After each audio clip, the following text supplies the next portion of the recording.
2 episodes in, and already I'm starting to stress out. There's so much drama and info. Oh, hey! Ha! It's me, Wilma Fingerdoo, with a Fingerdoo review of RuPaul's Drag Race Season 11, Episode 2. And, of course, there's only one thing to say right now, and that is, Jorge, drink me! Ooh, look at you making another fabulous, well, I know, I told you to make this one. This, for those of you who want to drink along at home, the recipe is down below, written out. But if you want to watch me make it, join me on Patreon. $5 a month, and you get access to all my Wilma Drinks videos as they come out through Season 11. This, in honor of today's episode, is called the Why Gotta Be Blackberry Mojito. Now, this is a very interesting drink because I use my black cow vodka, which, you know, I love, but it's also got basil leaves in it. They're muddled with blackberries, vodka, a little lemon lime soda. It's delish. And fresh. I'm just wanting to point out, I'm not using a straw this week because apparently they kill birds or turtles, or I don't like things that kill. I like things that refresh. Refresh. So let's get to it. Well, we started this episode off by saying goodbye to our new sister, Soju. Barf. Poor sweet thing. I'm so sorry. What a reveal. Speaking of too much information, watch her end up on Dr. Popper. I'm so serious. Personally, I'm with Banshee. K-I-T-Y. Keep it to yourself. I'm so serious. There's some things I don't need to know or think about when you're sitting on my furniture, crossing your legs. Just saying. Someone else who couldn't keep things to themselves was Brooklyn Heights, who was feeling her oats after her first win. Now, mark it down. I said first win. I'm expecting more out of her, in spite what happened this episode, I'm just saying. But seriously, she was, of course, crowing like a Canadian moose about her win. I mean, Paris, shut your face. As much as she was enjoying it, it didn't make Scarlet like her any more than I think she already didn't. I'm just saying. Speaking of Scarlet, there was another queen who couldn't keep things to herself. At least, not across that poker face of hers. I'm so serious. Clearly, she felt that she should have won this week's challenge and not Brooklyn Heights. Well, that's a bunch of sour pickles for you, Scarlet. That's all I'm saying. Wasn't your choice to make. I mean, as beautiful as Scarlet's dress was, I love that Brooklyn gave it a read immediately and said, I'm seeing a lot of holes. I'm just saying. The biggest, of course, hole being the one in Scarlet's face when her jaw dropped open. Oh, seriously. Like back rolls all over again. Something that Brooklyn shouldn't be proud of was that little snap dance she did. I think she ended up looking like everybody's dad in their first basement party. Seriously. It's not good. I need a drink after seeing that. The next day in the workroom, the queens played Marry, Bang, Kill, which never goes well for really anybody. Case in point, Kahana jumped right in to let everyone know where she stood on this idiot. She said she would marry Plastique Tiara, and why wouldn't she? She's gorgeous. Then she said, after a little goading from Talkie Ganache about picking cute people to bang, because you starve later in life and they don't know how to make chicken. I don't know where people get this idea that skinny people don't know how to cook. They totally know how to cook.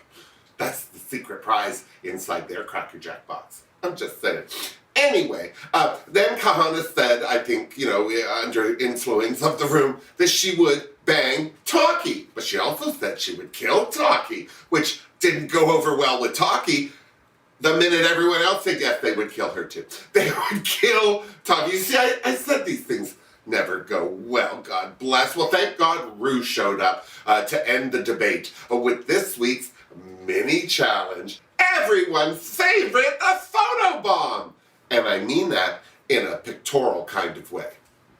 15 minutes later, the queens were all dolled up in quick drag, ready for their close-up. I'm not going to go through every picture because they all weren't worth going over. And quite frankly, I didn't recognize a lot of the girls in their quick drag, I'm just saying. But the standouts for me were, well, Plastique Tiara, photo bombing Amber Rose. I I think this is what she meant by straggling her. Isn't that what she said? She was going to strangle her? That must be what she meant. I'm not a gymnast, so I don't know. Still, I thought this was a good photo. It looked like she was actually there, and it made me laugh. Just saying. Good for you, Plastique. Seriously. Evie did a little bit more than just photobomb Nicole Richie and Paris Hilton's photo. I'm just saying. Quite frankly, it was disturbing. I mean, the girls seeing them again. When's the last time you saw those two together in a photo? Put me off.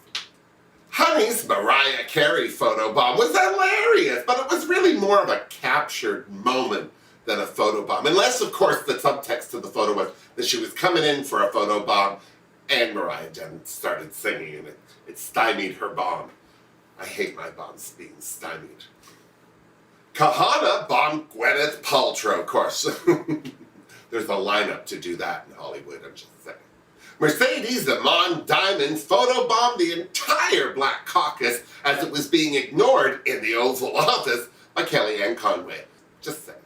I have to say, Suge was one of the girls I didn't recognize off the hop. It was just through elimination that I realized she was photobombing Zac Efron. And I just would like to say, if I had an opportunity to do something to Zac Efron, it would certainly not be bombing his photos, I'm just saying. Another queen that I totally didn't recognize was Ms. Banshee when she photobombed Madonna and Kim Kardashian. I mean, seriously, at first, I thought this was a photo that was a cautionary tale about the importance of blending. But no, it's Banshee. Ooh, it's a hard bit of road. Seriously. Brooklyn spread her Bombay doors wide for her photobomb, because she bends that way. But I have to agree with Rue. She looked an awful lot like Suzanne Summers. Eerily so. Taki bombed Tom Brady in mid-snap. And I mean that in a football way, not a Reed way. But seriously, this photo, this is how you stand out, children. I'm not saying get naked, but seriously, nobody went as far as Taki did for their photo. And this photo, I'm sorry, the minute they showed me this, I laughed out loud. I knew she was going to win. That was the funniest photo. She was funny while she was taking it. Seriously, these girls, no wonder they're jealous of her, I'm just saying. Seriously. Of course, Taki won one of the best photo spots, and how couldn't she? Look at that photo. Look at it! So fantastic. The other spot went to Brooklyn Heights, yay for her. I mean, seriously, if you're bendy, it pays to advertise. I'm just saying. So, they were made team captains for this week's Maxi Challenge for the girls to perform in 2 feature film parodies. The first one was Good God Girl, Get Out, a parody on Get Out. And the other one was Why Gotta Be Black, Panther, which is why I named my drink Why Gotta Be Blackberry, Mojito, just saying. I don't think it was a surprise to anyone that Brooklyn picked Nina first. She knows her, they've worked together. Clearly they have a friendship there. But she also picked Raja, Honey, Plastique, Tiara, Suge, and Ariel. I think that was a good mix of people. Broad spectrum, I'm just saying. Yay, Brooke. Taki picked Akira, Ms. Vanjie, Mercedes Amon Diamond, Evie, and Kahana, which left. Scarlet picked last. And you can best rest assured that went over like a lead balloon. Oh, that's another one that shouldn't play poker, Ms. Scarlet. Everything just dances right across that face. I'm so serious. And I love it when these queens who are picked last throw their gay curse at the other team. You'll rue the day. I just have to say, every time they do it, I think it's a recipe for disaster. Flash forward, I'm so glad it wasn't this time. Seriously. I have to admit, I wasn't expecting much from Miss Envy except, talk and stank face. But then when she quote dropped that Julia Roberts line from Pretty Woman, it was so quick, it was so perfect. I was a little impressed. I clutched pearls. I thought, okay, maybe this queen can act. I don't know. I'm not a director. Brooke's team seemed confident that they didn't like Taki. I mean, at least that's what I got from them when they were chatting with Rue in the workroom. Seriously, I'm surprised any of them said anything about anybody. But really, I'm going to blame Ariel, because the minute she opened Hurry Up, the rest of them all followed suit. And I have to say, I was really impressed with Rue, because as they're saying, well, she pulls focus, she does this, they were all starting to sound like bitter Brendas. And I love that Rue asked, well, what are you doing to pull the focus back? And you could see a couple of the girls were like, oh, snap, damn it. Because these are the moments that the judges, aka Rue, sees behind the scenes. There's a lot of that drama that these girls don't show on the runway, and no one asks them. But these are those moments, and I'd rather Rue saw me as a doer than a complainer. I'm just saying. Can't complain about this cocktail. Of course, Rue immediately ran to the other team and spilled the tea with them. Well, mostly spilled it with talkie to let her know what the other team was saying about her. I love that she didn't seem to be bothered by it. And in a way, I thought that she looked proud of herself, like she'd gotten under their skin, psyched them out, as it were. And so she should. She knows why she's there at RuPaul's Drag Race, I'm just saying. But I was very, very surprised to hear that she has a master's degree in organizational leadership. That sounds expensive. I mean, I don't even know what it is. And you can get a doctorate in it? Well, good for Dr. Talkie is all I'm saying. Seriously. I'm not going to say I dropped out of school. I'm going to say I stopped going. Ooh, yummy. So then it was time for the girls to film their parodies. And they didn't just have one director. They had two. Michelle and Ross were there. And I just thought they were having the best time ever. No matter whether the girls are doing bad or doing good, they were just laughing like big old donkeys at them through the whole thing.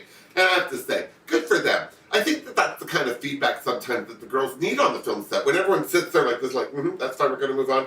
I know I've often been on a set and been like, do they hate me? They probably hate me. Why? I have to say, I thought that Brooklyn Bennett kind of hard on her team, especially compared to everyone else. And by everyone else, I mostly mean Ariel Versace. I mean, Ariel wasn't that much better, but she certainly shone next to Brooklyn. Who would have thought that such a confident walker would be so mediocre in an acting challenge? I'm so serious. The only thing that was worse than their scene was Raja's whole performance. At least that's the way it looked during the filming. She was flubbing lines. She wasn't doing a very confident job of a very confident character. The only one who seemed to come out of that whole experience unscathed was Plastic Tiara. She was hysterical. Everything out of her face got a laugh from Michelle and Ross. Also, Suge killed that scene too. She had a smaller part, maybe didn't go as big as she could have. But still, they were the standouts on their team, and rightly so. Here's to them. That's how you stand out. And keep your clothes on, just saying. Talkie's team had its own crosses to bear, and by crosses, I mean Kahana and Mercedes Amon Diamond. God bless the both of them. They had nothing to work with. Nothing to work with, which I think was a great opportunity for them to work together and create something. If they had created anything with that role, it would have kept them out of the bottom, I think. And I think the point that they both accepted defeat, I mean, even Kahana, her makeup, it got read by everybody in Untitled. She looked like she had just not even bothered. It was a sad, sad state of affairs. God bless them. And as much direction as Ross and Michelle gave them, they still, you knew it wasn't going to go well for those two girls, I'm sorry to say. Thank goodness for Evie and Scarlet is all I have to say. They killed this challenge. I have to say I was so impressed with Evie. Not only did she look normal, I mean, not something that she certainly has given anybody a reason to think she's capable of so far, but that look was just adorable and fresh. But then that big old mouth on her, I kept thinking of Carol Burnett, and she killed it. It was so funny, I'm just saying. And then Scarlet. Oh my God, now here's a queen who had something to prove, and she did. Not only did she make a mountain out of that little molehill, yes, the character had a lot of lines, but not a lot of range. I mean, as Ross said, she could have played it all one note, but she didn't. and she was a hoot. So here's to Taki's team. Way to show up the others, just there. Back in the workroom, it was Taki-gate. The girls needed to know who'd said Taki's name to RuPaul. And I have to say, Evie seemed to take Taki-gate a little too personally, eh? Seriously. I mean, she really went in deep shaming Brooklyn's team for talking smack about Taki behind her back in front of Ru. Maybe she took it a little too personally. At least that's what I think was the case with Raja. But at least with her, I think that she was overly worried about her lackluster performance during the filming, and fighting with Evie was a welcome distraction from her worrying about getting kicked out, is all I'm saying. Then Evie made it personal by going for Raja's makeup. I'm so serious. I mean, I don't understand why she did it. Maybe being up on that moral high horse and looking down on everybody was giving her a headache or something, but she certainly seemed to jump down into the mud quick enough when she felt her back was up against the wall. I'm so serious. And then the insults got ugly. And by that I mean Raja actually called Evie ugly. Not to her face or anything, but said it during the confessional. And I have to say that was a little disappointing because she really came off as sounding like she really holds things like what somebody looks like and how good their makeup is in high esteem, when really we should be worrying about these people that aren't so friendly, maybe talking smack about us behind our back. Anyway, thank God Mercedes them on diamonds. Tales of international adversity snapped them all back to reality. I mean, seriously, being on a no-fly list? Having a stroke? Certainly makes whatever Evie and Raja were fighting about seem less important, I'm just saying. Seriously. At least it shut him up. And that's okay with me. Here's to you, Mercedes. Sorry about your life, girl, but thanks for shutting those queens up, I'm just saying. And then it was time for the runway, and I just have to say that I love this look on Ru, mostly because it looks super comfortable, like she'd just gotten out of the shower, or maybe she just had her face and hair done and wasn't ready to put on her gown yet. I'm not saying that she had a better dress in the back, but I'd have worn this one, I'm serious. Someone else who looks super comfortable and maybe a little excited to be there with SNL alum Bobby Moynihan, self-proclaimed RuPaul Drag Race superfan. I love that he already has a drag name picked out for himself, Fatty Lapone. I wish I'd thought of that. Although I have to say, that Better Muddler impressed me too. Either one. You call me Bobby, let me know which one you're going with, I'll take the other one. Seriously. Add it to my list. Sidel Noel was there, someone who actually was in Black Panther, and of course you've seen her on Glow. She's a hoot and a holler, and she looks super happy to be there. Why wouldn't she be? This week's runway theme was What's Your Sign? And Brooklyn's Pisces was stunning, I have to say. Then my only complaint was that I thought her head looked a little flat. That top piece kind of flattened out her hair. I wish she'd had big hair. Something sculpted maybe, blowing in the wind, maybe to match the plastic work around her neckline. But that's just me. She still looked good. Dang. Plastique Tiara's Aries was gorgeous. And I am saying that because I'm biased. I'm an Aries too. Now here's the thing. Her face, flawless. That wig, gorgeous. Her costume from the waist up was everything. But I just have to say, I was not impressed with the rest of it. I mean, I think that Michelle Visage would have called her out for wearing another bathing suit under some form of costume if she hadn't have been distracted by the fact that Plastic Tiara was wearing the exact same boots she had just worn in the main challenge. Seriously. Have we learned nothing from Mystique Summers? Don't wear your costumes from the challenge on the runway. Seriously. Raja's Capricorn was another fave of mine. I thought her makeup looked gorgeous. Sorry about it, Evie. I also thought the wig was gorgeous. Everything about that look was great for me. And I have to say, this was a good time to pull out a good runway look because I'm sure that Raja was a little nervous about how she would look in the challenge, but we always complain about the editing on RuPaul's Drag Race. Well, let's have a moment to say this editing helped her immensely. She came off way better in the finished product for her challenge than she had a right to, I'm just saying. So, combined with that and that fabulous costume, there's no surprise that Raja was safe this week, I'm just saying. Nina West's Leo was okay. It wasn't the worst look on the runway, but it was far from being the best. I have to say, this is an outfit, if she hadn't have actually said what it was or didn't even have a lion down the front of it, I don't know if I would have been able to have told you what astrological sign she was. I'm so serious. But I just want to say this about her performance in the main challenge. No more lampshades on these queens' heads. They all end up looking like Mimi I'm first. I'm so serious. I mean, when you combine her with those white dots around her eyes and the white wig and the lampshade, she looked just like Mimi I'm first. Seriously. Did she just leave that costume there in a huff, and now every once in a while when they need to put a big girl in something, they go, well, we got Mimi I'm first costume. I think that's what they're doing. And I'm sick of it. Seriously.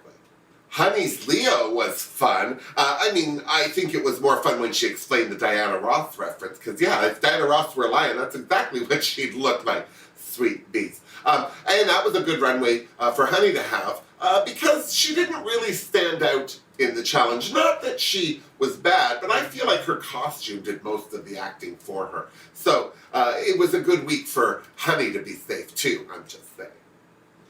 Scorpio was a hoot and a half too. I thought she looked fantastic, but I have to agree with Michelle. She didn't look like a Scorpio. She needed claws or something to make it look more Scorpio, because I got it, that headpiece could have been a whip. But I have to also say, I love that Michelle Visage dropped a Jane Child reference. I just love Jane Child. Well, I mean, I think she's only famous for that one song, I Don't Want to Fall in Love. But yeah, that was a very good Jane Child reference. Although, I'm going to disagree with Michelle and say that I felt that should look more like Shea Coulee. Tell me I'm wrong. Seriously. Either way, the judges didn't much care what she wore down the runway, because they absolutely loved her portrayal of Auntie Maxine in her challenge. She was good, and clearly one that was going to end up being safe. I'm so serious. Ariel's Aries costume was as cute as an anime button. Too bad her performance in her challenge wasn't, I'm just saying. Talkie's Capricorn was cute too. I mean, it wasn't blowing my skirt up, but I have to say, I'm super glad she didn't go with all that clown white makeup on her face. Because the way she painted her face for this, I thought was absolutely perfect. Evie's deconstructed Leo was a huge success, as I thought it would be. Usually the artistic queens who are scaring people in the workroom pull it out of the hat and surprise everybody on that runway, and Evie was no exception to that rule. I'm so serious. Combine that with her fantastic performance in her challenge. I mean, you know, she was subtle and OTT all at the same time. That doesn't land you in the top, then I really don't know what would. Seriously. Akira's Pisces look surprised the hell out of me. It looked kind of cheap and last minute, like she just stuck those sequin fish on another gown. I mean, it certainly didn't look as nice as Brooklyn Heights' dress, which I'm sure was playing against Akira, but something that didn't play against her was how she played Rhonda from the DMV. What a hoot. She was a breath of fresh air in that scene. I'm so serious. And another queen, safe. I don't know why I waved the Canadian flag for her. Miss Vanjie's Libra was stunning. What a gorgeous concept. She looked absolutely stunning until she started walking and had to hold her scales up because it also looked quite heavy. I'm surprised she said she just glue gunned that whole thing to her head. Oh, bless her. But I think that her runway definitely helped keep her out of the bottom because, well, her acting in the main challenge wasn't the worst, but it was close to it. You could see it from where she was standing, I'm just saying. Mercedes the Mon Diamond Sagittarius was terrible. It was the worst costume. And I was so shocked at her wearing it because she's the pageant queen. I'm so serious. And you combine that with that really horrible performance of a really do-nothing character in her challenge. You could see why she was going to land in the bottom. All I have to say, though, is I'm so glad she had a moment to share with the judges what she'd shared with the queens backstage, because it seemed to take a weight off her heart, and I think it really showed later during the lip sync. But seriously, shame on her. She should know better than to wear a costume like that. I agree with Bobby that her bow and arrow work leaves a lot to be desired. Just saying. I'm ashamed to say that Kahana's an Aries because her costume was rough. I agree with Sedell. It looked like she made it last minute, and if it looks like something that I could make, well, not something I could make some pretty nice things, but seriously, if it looks homemade, it has no business being on a RuPaul Drag Race runway is all I'm saying. I'm so serious. When you combine that with her wardrobe malfunction on the stage, gee whiz. I mean, clearly it's a tearaway skirt, but one snap, I mean, you heard it pop. It was just the one, maybe there was two, I don't know. But, oh, what a shame. And then you combine that with her inability to make anything out of that small little partner challenge. I mean, good grief, even her makeup for it looked like an afterthought. Like she'd literally run in 5 minutes before they started filming and slapped all of that on her face. Seriously, I think she missed a huge opportunity to really show off what she could do. And that's why she landed in the bottom. Just saying. Scarlet's Pisces was another fabulous look. And I just want to start off by saying, I expected nothing from Scarlet from a makeup point of view. I figured that she would paint a good face on herself, usually a pretty face on herself, and leave it at that.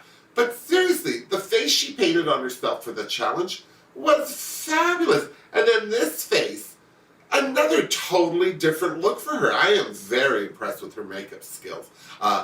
Personally, I'm hoping that with this week's win under her belt, that it gives her some confidence to focus on competing and not worry about what everyone else is doing so much. I'm just saying. But as I said, it was no surprise that Scarlet had a good costume run. What was a surprise was that she and Evie tied for this week's win. Now here's where a tie makes sense, if you ask me. First of all, these two queens worked well together. In fact, all of their scenes were together. They listened to each other, they paid attention, they let each other shine. They did an excellent job. Plus, what was also funny was out of their team, they also had the worst two players, so it clearly made them look even better than they had or would have done if Kahana and poor Mercedes Mon Diamond hadn't been on the same team with them. Mind you, anyone who had those two roles, I think, would have ended up in the bottom. Just saying. Now, I have to say, I am super glad that the teams were judged as teams, because I think it would have been a different outcome if they had. Because clearly, Mercedes Mon Diamond and Kahana were the worst in the whole thing. So that being the case, that would have put their team in the bottom, which would have given an opportunity for the top two to come from Brooklyn's team. And I think that the two people on that team that would have been up for top two, definitely, would have been Plastique Tiara and Sugar Cane, with a slight edge going to Plastique Tiara. I think Plastique Tiara would have been crowned the winner this week. But because Taki's team also had the top two players in it, Evie and Scarlet, that would have put them in the top, which would have made the bottom two come from Brooklyn's team. And I have to say, I'm sorry, but it would have been Brooklyn and Ariel in the bottom. So I think it was just dumb luck all around that the top and bottom players came from the same team. It certainly was a breath of fresh air and a relief for Taki and Ms. Banshee. I'm so serious. I don't think anyone was surprised to see Kahana and Mercedes Mon Diamond in the bottom. And I can't tell you whether Mercedes Mon Diamond's confession to the judges and the other girls did take a weight off her heart. But sweet Marie and the Ships at Sea, she rocked the hell out of that lip sync. For someone who is not feeling attractive about themselves, she needs to have a look at this picture every morning when she wakes up. That is a gorgeous queen. That is some real, honest Toni Braxton sexy realness. I am just going to agree with everyone. She looked great. She rocked that out. Her dance moves were fabulous.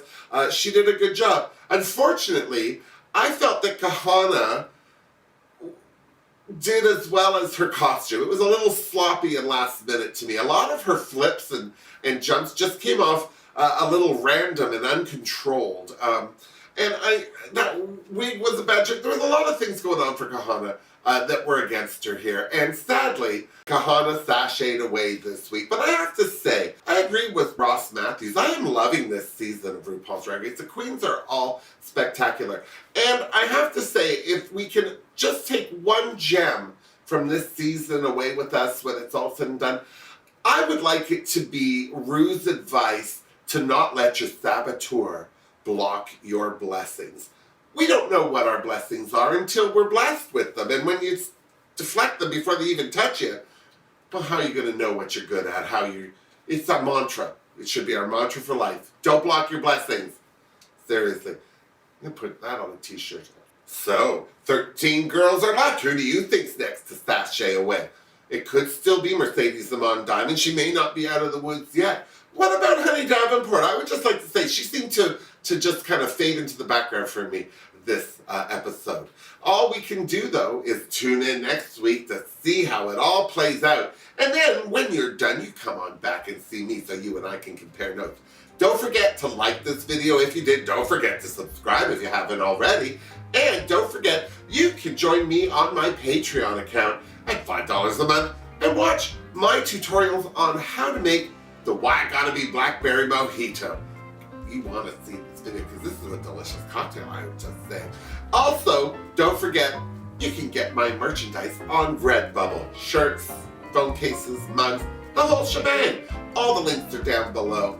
Thank you so much for spending some time with me. And until next week, miss me. Mwah! Seriously, Morgan, these cocktails are delish.